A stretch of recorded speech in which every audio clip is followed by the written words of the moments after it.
네, 아름다운 찬양 감사드립니다. 오늘 모든 일에 감사하자라는 제목으로 함께 말씀을 나누겠습니다. 혹시 오늘 말씀을 읽으면서 그런 생각을 하신 성도님들이 계실 수도 있습니다. 오늘 뻔한 설교를 하겠구나. 너무 잘 아는 말씀이고 또 잘 아는 많이 읽은 말씀이고 또 감사에 대한 설교다 보니까 그냥 비슷하겠다 이제 그렇게 생각하실 수도 있죠. 가끔은 설교 제목만 봐도 궁금해지고 듣고 싶은 설교가 있습니다. 그런데 오늘 설교 제목처럼 많이 읽고 또 많이 들은 이제 그런 말씀에 대한 설교는 설교 결과를 좀 예상하게 되는 그런 경우도 있는 것 같습니다. 그래서 이야기로 시작을 좀 해볼까 합니다.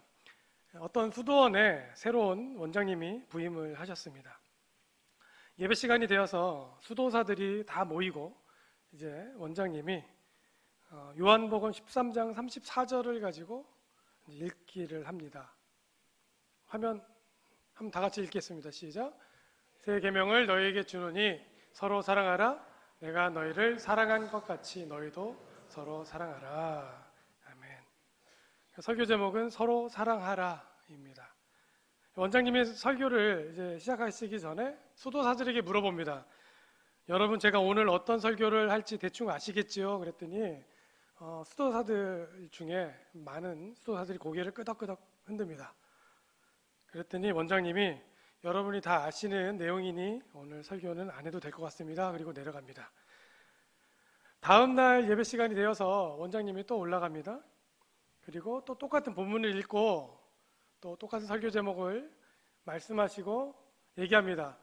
여러분 제가 오늘 어떤 설교를 할지 대충 감이 잡히시죠? 그랬더니 이제 어제 그 하루 전날 이제 고개를 끄덕였다가 설교를 못 들었기 때문에 다들 모르겠습니다 하고 대답을 합니다.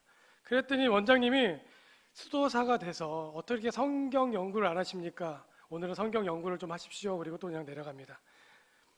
이제 그렇게 예배가 마치고 나서 수도사들이 모여서 괴팍한 원장님이 오셨다 하면서 막 불평을 내놓습니다. 앞으로 우리 굉장히 힘들게 생겼습니다 하면서. 그리고 다음 날 또 설교를 하러 원장님이 올라가서 또 똑같은 본문을 읽고 또 물어봅니다. 이제 수도사들이 짰습니다. 그래서 오늘 어떤 설교를 할지 감이 오십니까? 그랬더니 반절은 알겠다고 끄덕거리고 반절은 모르겠습니다 그랬습니다. 그러니까 이 원장님이 그러면 아는 수도사님이 모르는 수도사님을 가르쳐 주십시오. 그리고 또 내려갑니다. 그 다음날 또 원장님이 올라옵니다. 또 똑같은 것을 읽습니다. 이제 수도사들이 뭐라고 대답해야 될지 감이 오지 않습니다. 다들 가만히 있으니까 그제서야 얘기합니다. 여러분 설교는 많이 아느냐 모르느냐가 문제가 아니라 그 말씀을 실천하느냐 실천하지 않느냐가 문제입니다. 실천하시길 바랍니다. 그리고 내려갔습니다.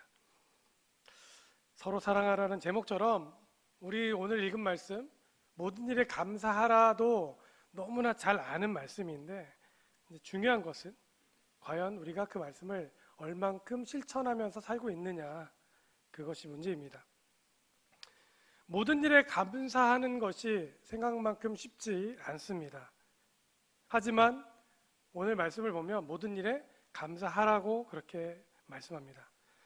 감사는 헬라어로 유칼리테오라는 동사입니다. 이 동사는 유칼리티스티아라고 하는 그 헬라어에서 나온 말인데 유는 좋은이라는 뜻이고 칼리스는 은혜라는 뜻입니다. 그래서 좋은 은혜를 뜻하는 게 감사입니다. 하나님께 좋은 은혜를 받았을 때 말하는 것이 감사라는 겁니다. 그런데 이 유칼리테오는 신약 성경에 38번 등장하는데 38번 중에서 2번만 빼놓고는 나머지 36번은 다 하나님께 감사하라는 뜻입니다. 오늘 읽은 말씀도 모든 일에 감사하라 이렇게 써 있는데 이것은 그냥 아무에게나 감사하라는 것이 아니라 하나님께 감사하라는 뜻입니다. 우리가 식당에서 식사를 하면서 반찬이 부족하면 아주머니에게 부탁을 하죠. 아주머니 반찬 좀 주십시오. 그리고 아주머니가 반찬을 가져오면 대부분 그렇게 얘기할 겁니다. 감사합니다. 우리가 모르는 식당 아주머니에게도 반찬을 가져다 준 것만 가지고도 우리 감사를 표현하는데, 여러분 그 일용할 양식을 주신 하나님께 얼마나 감사하십니까? 모든 일에 감사하는 성도 여러분이 되시기를 바랍니다. 저는 기독교 집안에서 태어나고 자랐습니다. 태어나서 보니까 아버지가 목사님이셨습니다. 그래서 집안 분위기는 늘 감사해야 되고 또 믿음을 실천해야 되고 이제 그런 분위기였는데, 어머니를 기억해 보면 어렸을 적에 어머니가 늘 이렇게 집안에서 왔다 갔다 일을 하실 때 많이 하시는 말씀이 주여, 주여, 작은 소리로 그렇게 많이 말씀을 하셨습니다. 그때는 되게 궁금했습니다. 왜 어머니가 저렇게 아무 때나 시도 때도 없이 주여 주여 하는지. 그런데 제가 이제 어머니가 그 주여 주여 하셨던 그 나이가 돼 보니 하루하루 사는 게 주여 주여 이런 소리가 나옵니다. 그래서 어느덧 저도 모르게 주여 주여 하고 있는 모습을 보면서 몇 년 전부터 의도적으로 주여하고 뒤에 하나 더 붙였습니다. 감사합니다. 한번 따라해 보시겠습니다. 주여 감사합니다. 가끔 주여는 탄식인데 감사합니다는 의지적인 믿음입니다. 그래서 정말 힘들고 어려울 때 주님을 보통 찾는데, 그 주님을 찾은 후에는 감사합니다 하고 마무리를 합니다. 중요한 것은 매일 감사를 하느냐 하지 않느냐인데, 그러면 우리가 언제 감사해야 될까? 그 얘기를 좀 하려고 합니다. 따라해 주시기 바랍니다. 당연하다 생각하지 말고, 다시 한번 당연하다 생각하지 말고 감사하자. 그 미국의 사회학자들이 연구를 했습니다. 우리가 어떤 재화, 물건이나 또 어떤 서비스를 받을 때 그것을 받을 때 과연 얼마 정도의 그런 단계를 거치는지 그랬더니, 조사해 보니까 적어도 50단계의 과정을 거쳐야 뭐 하나의 물건이나 하나의 서비스가 우리가 그 혜택을 받게 된다. 그런 연구 결과를 발표했습니다. 뭐 예를 들어서 물 같은 경우는 우리가 물을 마시기 위해서 한강에 가서 직접 물을 뜨지 않죠. 한강에서 이 취수지로 가서 또 그걸 정화해서 그것이 많은 단계를 거쳐서 우리는 아무 때나 수도꼭지를 열면 물이 시원한 깨끗한 물이 나옵니다. 저는 아침에 세수할 때나 또 물을 쓸 때 감사합니다 그런 얘기를 속으로 많이 합니다. 제가 수고하지 않았는데도 수도꼭지만 열면 감사한 거죠. 그런데 우리가 수도요금 낸다고 해서 그걸 당연히 쓰는 거에 대해서 당연하다고 생각하면 그러면 안 되겠죠. 또 그 쌀 같은 경우도 마찬가지죠. 그 쌀자라고 하는 그 쌀미 한자를 해석해 보면, 파자해 보면 그게 팔자가 2개 있고 가운데 십자가 있는 모양이라고 합니다. 무슨 뜻이냐면 적어도 우리가 신쌀밥을 먹기 위해서는 88번의 과정을 거쳐야 신쌀밥을 먹을 수 있다. 이제 그런 의미라고 합니다. 그러니까 수많은 사람들, 농부로부터 또 그 농약을 만드는 분들, 그리고 또 유통을 하는 분들, 그리고 또 우리가 밥을 먹을 때 그냥 먹지 않고 가스도 필요하고 또 전기도 필요하고, 그래서 우리가 신쌀밥을 한 숟갈 먹을 때 감사합니다 얘기를 하는 것이 이게 너무나 당연하다는 거죠. 그런데 어떨 때는 우리가 너무나 당연하다고 생각해서 내가 내는 요금에 대해서, 내가 내는 지불에 대해서 내가 이만큼 했으니까 당연히 받는 서비스고 당연히 받는 물건이고 이렇게 생각하다 보니까 감사를 못하게 된다는 얘기입니다. 그래서 우리가 당연하다고 생각하지 말고 감사하기를 바랍니다.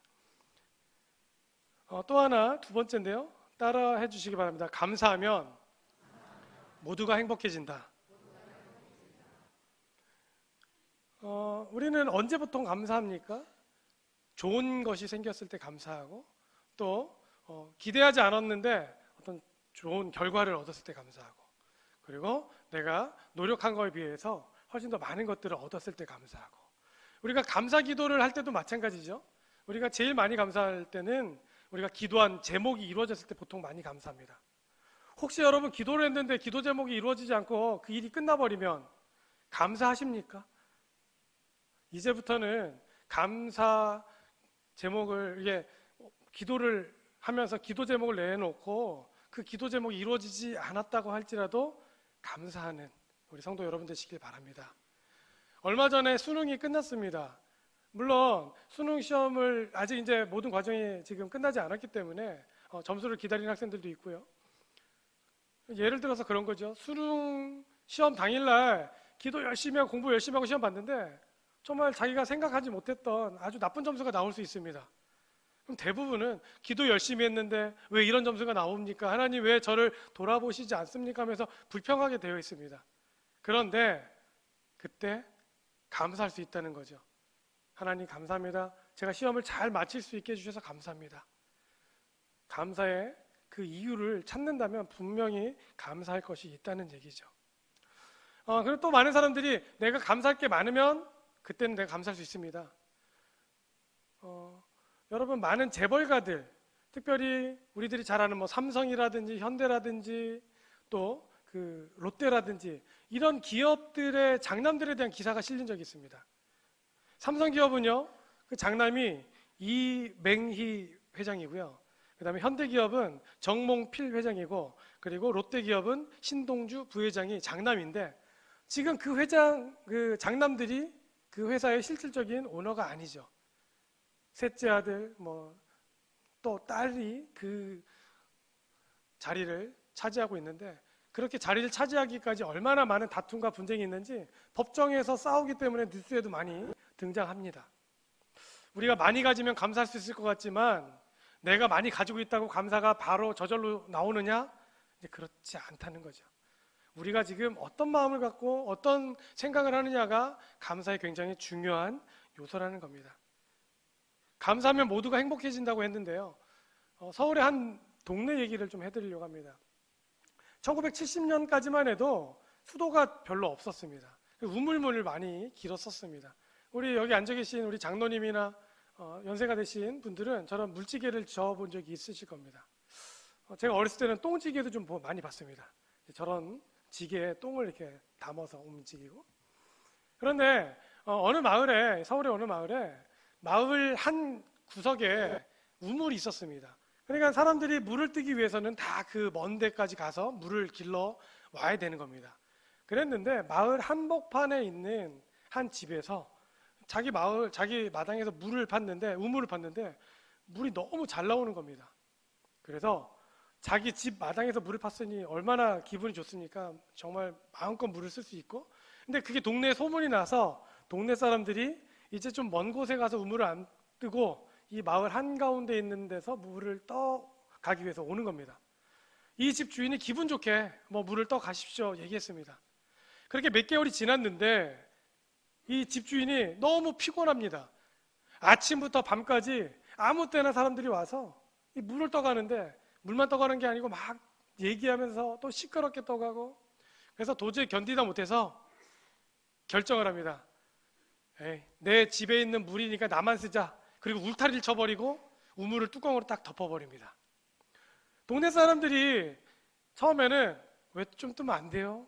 그랬는데 우리 집 안에 있는 물이고 너무 시끄러워서 안 되겠습니다. 전에 뜨던 데서 뜨십시오. 그리고 딱 닫아버린 거예요. 감사할 때는 좋았는데 이제 이 시끄러운 거에 불평하면서 문을 딱 닫으니까 동네 사람들이 되게 불편해졌습니다. 근데 문제가 생깁니다. 이 한 달 정도 지났는데 우물물이 막 올라오다가 어느 순간부터 물이 자꾸 빠집니다. 2달 정도 지나니까 자기 앞마당에 있던 우물에 물이 없습니다. 왜 그런가 그거를 알아보니 이 물을 많이 떠갈 때는 문제가 없었는데 물을 안 떠가니까 물이 차면서 수압이 너무 세서 그 자기 집 앞으로 지나가던 물줄기가 다른 데로 터져버린 겁니다. 그래서 지하수가 다른 길이 생겨서 이제 더 이상 그 우물을 쓸 수 없게 됐습니다. 감사하면서 그 물을 썼을 때, 이웃과 나눴을 때 서로 모두 다 행복했는데 혼자 쓰겠다고 딱 막으니까 이웃 사람들도 불편하고 자기도 불편하게 된 거죠. 문제는 이제 자기 집 우물을 더 이상 쓸 수 없게 되니까 본인도 다시 옛날 우물로 가야 되는데 동네 사람들 보기가 너무 민망합니다. 혼자 쓰겠다고 막았다가 자기도 못 쓰고 얼마나 그 관계가 껄끄러집니까? 감사하면 의외로 모두가 행복해지는 거죠. 마지막 함께 따라 해주시기 바랍니다. 감사하는 삶은 하나님의 디자인이다. 모든 물건에는 목적을 가지고 만듭니다. 모든 물건은 목적이 있습니다. 그래서 물건을 잘 사용하기 위해서는 설명서를 잘 봐야 됩니다. 물론 설명서를 안 봐도 쓰는데 별로 지장이 없는 물건들도 많이 있는데 좀 복잡한 것들은 설명서를 보면 훨씬 더 잘 사용할 수 있습니다. 하나 여쭤보겠습니다. 인생이 복잡합니까? 단순합니까? 굉장히 복잡하죠. 인생의 설명서가 뭡니까? 우리 인간의 설명서는 성경이죠. 성경에서 중요하게 생각하는 그 행복하게 살 수 있는 법칙, 원칙 하나가 뭐냐면 바로 감사입니다. 감사. 많은 사람들이 이것에 대해서 별로 생각하지 않습니다. 그런데 감사하면, 감사하지 못한 조건에서도 감사하면 감사할 일이 생기고요. 그리고 감사한 사람들이 감사하면 더 감사한 일이 생깁니다. 오늘 정말 감사함으로 인생을 바꾼 한 청년에 대한 얘기를 잠깐 보고 함께 더 말씀을 생각해 보고자 합니다. 박진영이라고 하는 청년의 이야기입니다.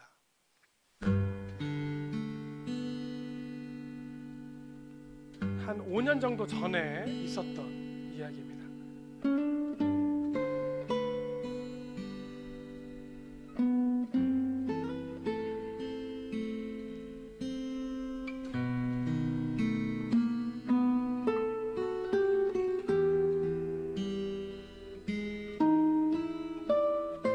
제가 태어나고 100일쯤 어머니 아버지가 이혼하시고 저는 고모 댁에서 자랐어요.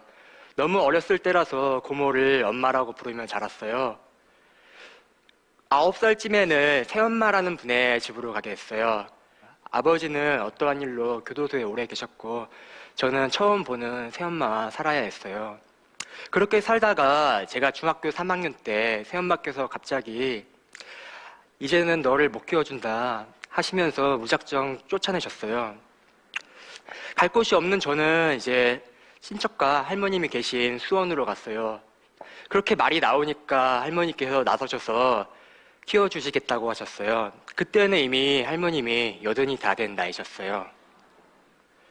부모님 없이 자란 저를 할머님은 굉장히 안쓰럽게 생각해 주셨어요. 그렇게 해서 할머님이랑 둘이 살게 됐는데 할머님이 받으시던 노인연금 10만 원으로 생활을 하게 됐어요. 10년 전에 10만 원 많지 않죠. 그래서 어쩔 수 없이 노인정에서 식사를 해결하고 노인정에 문을 닫으니까 돈이 없어서 반찬 살 돈이 없어서 간장으로 밥, 쌀 살 돈이 없어서 쌀을 훔치고 그렇게 살게 됩니다.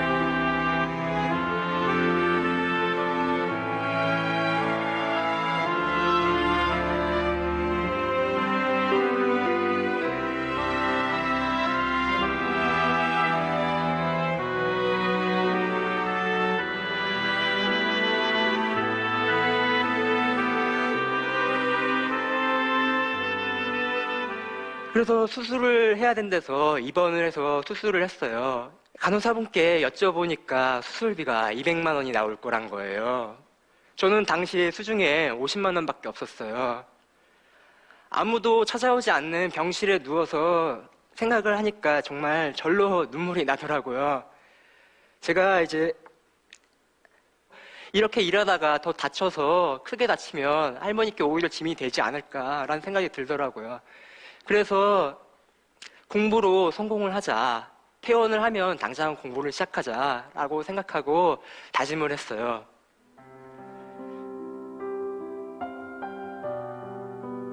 네, 삐뚤어지기 쉬운 그런 상황인데도 불구하고 그런데 저는 오히려 감사하게 생각해요. 감사를 하는 만약에 또 할머니께서 잘 사셨더라면 오히려 저는 삐뚤어졌을지도 몰라요. 친구들이랑 어울러 다니면서 할머니를 속삭여줄 수도 있어요. 하지만 먹고 살기가 너무 힘드니까 죽기 살기로 열심히 살았던 것 같아요.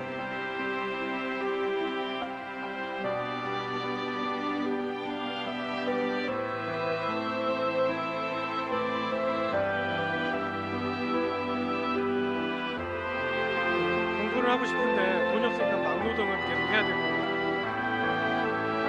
피곤하고 졸립지만 열심히 공부했다는 거예요.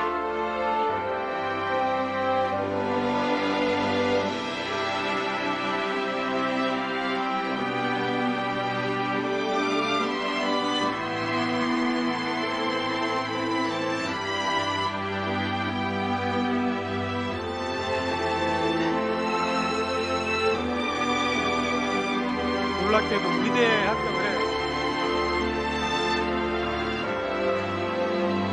92세 된 할머니.